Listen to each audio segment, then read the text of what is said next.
अनवर साहब, क्या पूरी कौम की जो तवक्कुआत हैं सुप्रीम कोर्ट से, जो कौम ने अपने तौर पे बांध ली हैं सुप्रीम कोर्ट से तवक्कुआत के, जी इंसाफ के असूल के हवाले से या पाकिस्तान में तब्दीली के हवाले से या पाकिस्तान में इस सिस्टम के जो जिस तरह हमायूं उस्मान कहते हैं कि जी जितने करप्ट लोग हैं उनको अगर सजा मिल जाए तो यकीनन कौम भी है और वो जो मसाइल हैं वो भी हल होंगे। सुप्रीम कोर्ट आपने इनकी बात तवज्जो से नहीं सुनी जी।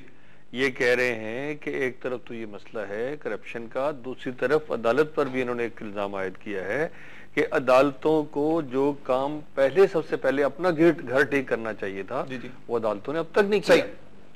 वो लोग जो गरीब आदमी पर मुकदमा बनता है तो उसको तो जमानत करने वाला 500 की जमानत देने वाला उसका कोई नहीं होता। सही। वो तो अदालत जमानत मंजूर होने के बाद भी जेल में पड़ा रहता है। सही। और असल मुकदमे में जितनी सजा मिलनी चाहिए उससे कहीं ज्यादा काटने के बाद भी पड़ा रहता है।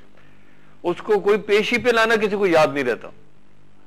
आप जाके जेलों में कभी ये पता करें कि छोटे छोटे मुकदमात में, छोटे छोटे इल्जामात में कितने लोग जेलों में बंद हैं और कब से बंद हैं। फिर कौम को किस तरफ लगाया ये पहली बात है कि पहले अदालतों को जो काम खुद वो कर सकती हैं, जिसमें किसी किस्म का कोई तसादम, कोई टकराव कुछ नहीं है जी, वो ये है कि लोअर लेवल पे जुडिशरी को स्ट्रीमलाइन करें और ये अहकाम जारी करें कि जिन मुकदमात में मुल्जमान ने मुतवक्को सजा से ज्यादा सजा काट ली है उनको फौरी तौर पर सरकारी जमानत पर रहा कर दिया जाए। सही। फौरी तौर पर। सही। क्योंकि उन्होंने ऑलरेडी जो उसमें ज्यादा से ज्यादा सजा आप दे सकते उससे ज्यादा तो काट ली है। अब अगर आप उनका मुकदमा चलाने के बाद उनको सजा भी देंगे तो क्या देंगे? क्या जो ज्यादा दिन उन्होंने सजा में काट ली है क्या वो अदालत कोई वापस दे सकती है? हमारे यहां तो आपने आसिफ जरदारी को, जो जाहिर बासर भी है, वकील भी जिसके पास थे, पैसा भी जिसके पास था, उसको 8 साल तक अंदर बंद रखा और आपको फैसला अदालत नहीं कर सकी। ये तो हमारी अदालतों का पस मंजर है। तो उसमें गरीब क्या करेगा? एक तो सबसे पिसता ही रहेगा। ये एक अलग मसला है, लेकिन इसका मौजूदा मसले से कोई ताल्लुक नहीं है। ये बिल्कुल एक ऐसा मसला है जिसके बारे में लोग डर के मारे आवाज भी नहीं उठाते कि कहीं तौहीन अदालत ना हो जाए, लेकिन हकीकत तो है। लेकिन तौहीन अदालत का मुकदमा है, तौहीन अदालत के मुकदमे से ये बताइएगा कि क्या ये सिर्फ अवाम की तवज्जो के लिए है या पूरी कौम को जो तौहीन अदालत के मुकदमे में लगा के अगर इसका फैसला यही आना है कि माफी होनी है तो फिर क्या तवक्को रखेंगे? देखिए, खुशगवानी है कि जो हमारी आला अदलिया है वो नंबर 1 बेवतन है, नंबर 2 दूर रस नजर रखती है, नंबर 3 उसे पाकिस्तान के अवाम का वसीतर मफाद अजीज है। अगर ये तीनों मफरूजे दुरुस्त हैं तो ये मौजूदा हालात से हम आहंग नजर नहीं आते। मैंने पहले अर्ज किया था कि क्या अहम तरीन जी और फौरी हल तलब मसला एनआरओ है। बेशक उसमें बहुत बड़ा करप्शन है, हमारी तारीख में उससे बड़े बड़े मसाइल जी। और जैसे अभी एतजाज ने भी उसके बाद कहा है, पता नहीं उन्होंने क्यों ये बात कही कि जनाब बाकी जिन लोगों ने तौहीन अदालत की है जर्नैलों ने, उनका तो नोटिस कभी नहीं लिया। ये इजाफी बात है। ये मेरी जाती राय है कि उनको ये बात नहीं करनी चाहिए थी। इसका इससे पूरे वाक़े से कोई ताल्लुक नहीं है। बात यह है कि एक वाक़े पे अदालत ने महसूस किया है, ऑर्डर जारी किया है, उस पर अमल नहीं किया गया, अदालत समझती है कि इससे उसकी तौहीन हुई है और उसकी जिम्मेदारी क्योंकि वज़ीर आज़म पर आयद होती है, उनको अदालत में पेश होना चाहिए। 2 साल क्यों दिए? मुझे सॉरी जी माजरत, 2 साल क्यों दिए? ये 2-2.5 साल का अरसा आपने क्यों गुजार दिया? 6 महीने में उस वक्त कौम की अमानत थी, कौम का पैसा था, गरीबों पे टैक्स लगा लगा के लूटा जाता है इस मुल्क में। आप उसी वक्त फैसला करते जी 4 महीने के अंदर, 3 महीने के अंदर। आपने 2.5 साल गुजार दिए, बच्चे कुछ 6 महीने भी गुजर जाएंगे फिर जी। खामा आपने सारी कौम को उसी तरफ लगाया हुआ। कौम परेशान है, मर रही है, लोग इधर खुदकुशियां कर रहे हैं। आप रोडों पे जाके देखें, कराची के अंदर फिर टारगेट किलिंग शुरू हो गई है, लोग इधर रोडों पे मर रहे हैं। खुदा के वास्ते, खुदा खुदा के वास्ते मैं कहता हूं कि सब ने मरना है, अपनी खबरों को याद करो। एक चीज मैं यहाँ पूछना चाहूंगा कि सुप्रीम कोर्ट की जानिब से कुछ अहकाम हुए जिसमें अहकाम दिए गए हुकूमत को, पहले चीनी के हवाले से दिए गए जो आम आदमी की जरूरत थी, उस पर अमल दरामद नहीं है। फिर उसके बाद ये गैस की जो लोड शेडिंग है, बिजली की लोड शेडिंग है, इस हवाले से भी चूंकि लोगों ने पिटीशन दायर की, उस पर भी अहकाम दिए गए कि जी इसको खुला करें, क्योंकि पाकिस्तान में बहुत सारे ऐसे शहर हैं जहाँ इंडस्ट्री जो है बिल्कुल मुकम्मल तौर पर तबाह हो गई, लेकिन अभी तक हुकूमत उन अहकाम पर अमल दरामद नहीं करवा रही। एक बात सुने, आपने बहुत अच्छा इशारा किया है। इस वक्त लाहौर हाई कोर्ट ने कहा कि जी चीनी पंजाब में इस रेट से बिकनी चाहिए जी, ठीक है, बिकी नहीं। क्या किया अदालत ने? अदालत ने क्या किया? उसके बाद सब्र किया ना जी, और सब्र के अलावा तो उनके पास कोई रास्ता नहीं था।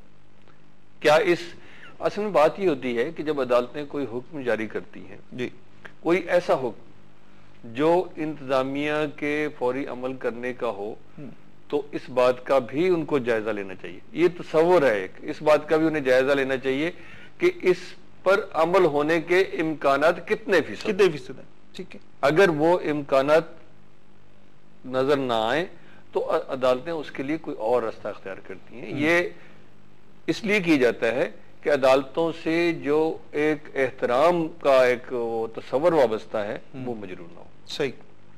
इस मामले में अगर मसलन अगर वजीर आजम को आप तौहीन अदालत का मुजरिम ठहरा देते हैं, आप कहते हैं जिनको कोई ये सजा भी दे देते हैं कि इनको ये कर दीजिए, अगर इंतजामिया उस पर अमल नहीं करती तो सूरत हाल क्या होगी? सही। कौन सजा वजीर आजम को पकड़ के ले जाके अगर उसको फर्ज करे 3 महीने की जेल, तो 1 दिन की जेल दे देते हैं, ठीक है, उनको पकड़ ले जाके कौन बंद करेगा? कौन आएगा मुझे बताइए? वजीर दाखिला या कोई डीआईजी या आईजी पुलिस का कौन आएगा? तो हो सकता है उस सजा के देने से पहले ही प्रेसिडेंट साहब माफ कर दें। नहीं, वो एक अलग सिनेरियो। हाँ। लेकिन अगर अदालत सजा देती, फर्ज करें, मैं ऐसे कहता हूं, एक फर्ज कर रहे हैं ना कि अगर अदालत कहे कि नहीं जी जेल में डाल, इन्होंने बहुत ही तारीखी गलती की है, इसकी सजा मिलनी चाहिए, सही, चाहे 1 दिन के लिए, कौन ले जाएगा? लेकिन जाने से पहले हो सकता है माफ कर दीजिए, क्योंकि वजीर दाखिला की भी तो सजा इसी तरह माफ। आज जरा सा फर्ज करें ना जी जी, तो प्रैक्टिसेबल नहीं है। सही।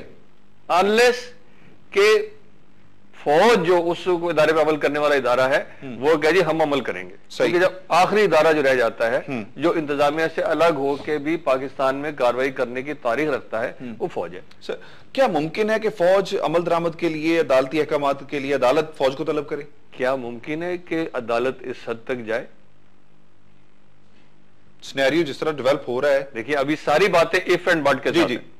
If supreme court goes to that limit, ठीक, मुझे नहीं लगता।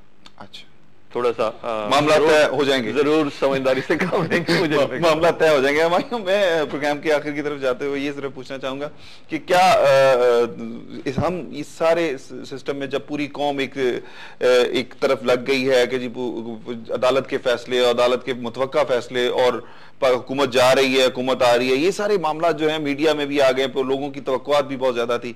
अब अगर ये सारा कुछ नहीं होता, वजीर आजम साहब ये माफी मांग के घर में आ जाते हैं और हुकूमत इसी तरह चलती रहती है, हुकूमत अपना टाइम पीरियड भी पूरा करते हैं, अवाम कहाँ खड़े होंगे? देखिए, मैं आपके चैनल के तवस्सुत से अवाम को और उन लोगों को एक मैसेज कन्वे करना चाहता हूँ। ये लम्हा फिक्री है उन लोगों के लिए जिनके बच्चे वो पाकिस्तान से बाहर लेकर बाद में नहीं भाग सकते, या उनके पास इतना माल नहीं है कि कल वो पाकिस्तान से बाहर जाकर सेटल हो जाएंगे। उन लोगों को अब सोचना चाहिए, वो जहां जहां बैठे हुए पाकिस्तान में, जिस जिस अहम पोस्ट पे बैठे हुए, चाहे वो अदलिया में बैठे हुए, चाहे वो पॉलिटिकल में बैठे हुए, चाहे वो कहीं भी बैठे हुए, उनके लिए लम्हा फिक्रिया वो सोचें, पाकिस्तान के लिए सोचें। इन लोगों ने भाग जाना है पाकिस्तान से, अपनी औलादे इनकी पहले ही बाहर हैं, इनके सरमाए पहले ही पाकिस्तान से बाहर हैं, इनके महल पाकिस्तान से पहले ही बाहर हैं। खुदा के वास्ते अपने आने वाले बच्चों के मुस्तकबिल के लिए, पाकिस्तान के लिए सोचें। सिर्फ मेरी उनसे ये अपील है। सब एक चीज के जिस तरह हमारे यहाँ मिडिल ईस्ट में हुआ, अरब कंट्रीज में हुआ कि लोग उठ खड़े हुए, क्या अदालत के फैसले के बाद अगर कोई इस तरह का फैसला नहीं होता, पाकिस्तान के अवाम उठ खड़े हो सकते हैं, बाहर आ सकते हैं? बिल्कुल नहीं। और उसकी वजह भी क्यों? उसकी वजह आप है जी। आप जैसे कितने मियां तारे किस वक्त टेलीविजन पे ये प्रोग्राम कर रहे हैं जी, लोगों में जितना गुस्सा पैदा हो रहा है उसको स्टीम आउट कर रहे हैं, ठीक, तो उसको सड़क पे आने की क्या जरूरत है? ये काम तो आप माशाल्लाह इतना अच्छा कर रहे हैं अपनी आजादी के इस्तेमाल से कि वो गुस्सा अवाम में तो जमा हो ही नहीं रहा। सही। जब आवाम का गुस्सा निकल जाएगा तो सड़क पे क्यों आएंगे? सही, बिल्कुल नहीं आएंगे, बिल्कुल नहीं आएंगे। जब तक मीडिया आजाद है इसका इम्कान नहीं है। इम्कान नहीं। अनवर साहब बहुत शुक्रिया, हमारे उस्मान बहुत शुक्रिया, मैं आपका बड़ा मशकूर हूँ कि आप प्रोग्राम में तशरीफ लेकर बड़ी अच्छी बातें की। नाज़रीन, यकीनन अनवर साहब की ये बात कि मीडिया की वजह से जो आवाम का गम गुस्सा है वो रोज निकल जाता है। कोई रात को 9 बजे का प्रोग्राम देख के, कोई 10 बजे का, कोई खबरों में जो भड़ास निकलती है अवाम की वो निकल जाती है। और पाकिस्तान के अवाम अब एंटरटेनमेंट की बजाय करंट अफेयर्स के प्रोग्राम जो देखना ज्यादा देख रहे हैं, उसकी वजह भी शायद ये है कि वो अपना गुस्सा जो एंकर्स और मेहमान आपस में लड़ाई के दौरान कर देते हैं, उसकी वजह से उनका गुस्सा थोड़ा कम हो जाता है। यकीनन एक लम्हा फिक्रिया है कि क्या पाकिस्तान के अवाम और पाकिस्तान के टीवी मीडिया पर्सन जो हैं वो इसी तरह गुस्सा निकालते रहेंगे और हमारे यहाँ इसी तरह की हुक्मरानी जारी रहेगी, या पाकिस्तान के अवाम और ये मीडिया मिलकर कोई इस मुल्क में तब्दीली के लिए कोई कोशिश करेगा, मुश्तरका कोशिश करेगा, ताकि इस मुल्क से करप्शन भी खत्म हो जाए, इस मुल्क में खुशहाली आ सके और पाकिस्तान का मुस्तकबिल रोशन हो। इसके साथ ही अपने मेजबान मियां तारिक को इजाजत दीजिए। अल्लाह ने के बाद, पाकिस्तान जिंदाबाद।